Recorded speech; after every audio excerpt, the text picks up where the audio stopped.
కర్నూలు జిల్లా అస్పరిలో Aluru YSRCP MLA Virupakshi media సమావేశాన్ని పోలీసులు అడ్డుకున్నారు. ఎమ్మెల్యే మీడియా సమావేశాన్ని ఎలా అడ్డుకుంటారంటూ పోలీసులు ప్రశ్నించారు వైఎస్ఆర్సీపీ శ్రేణులు. వైఎస్ఆర్సీపీ కార్యకర్తలు తిరగబడడంతో పోలీసులు వెనకడిగేశారు. అనంతరం త్రాగు అలాగే సాగునీటిపై మీడియాలో మాట్లాడారు ఎమ్మెల్యే విరూపాక్షి. ఆలూరు నియోజకవర్గ ప్రజలకు నీటిపై చంద్రబాబు స్పష్టమైన హామీ ఇవ్వాలని డిమాండ్ చేశారు. ప్రజా సమస్యలపై తమ పోరాటాలు కొనసాగుతూనే ఉంటాయన్నారు. ప్రజల కోసం అరెస్ట్ అయ్యేందుకైనా సిద్ధమన్నారు ఎమ్మెల్యే విరూపాక్షి. ఆలూరు చాలా ఎన్నికబడిన ప్రాంతం కాబట్టి నేను ఒకటే అడుగుతున్నాం. ఆస్పరం అనేది చాలా నేను ప్రతి గ్రామానికి పోతాను. నేను ప్రతి గ్రామంలోనూ నీటి సమస్య ఉంది, అదేవిధంగా రోడ్డు సమస్య ఉంది. ప్రతి సమస్య ఆలూరు కాన్సెప్ట్ చాలా ఘోరంగా ఉంది.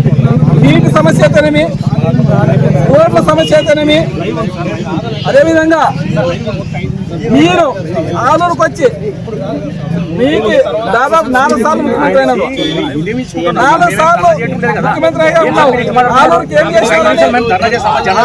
ఏం చేశామని ఆలూరుకి వస్తున్నారు మీరు. మరిన్ని అప్డేట్స్ కోసం ఛానల్ ను సబ్స్క్రైబ్ చేయండి. నోటిఫికేషన్స్ కోసం బెల్ ఐకాన్ పై క్లిక్ చేయండి.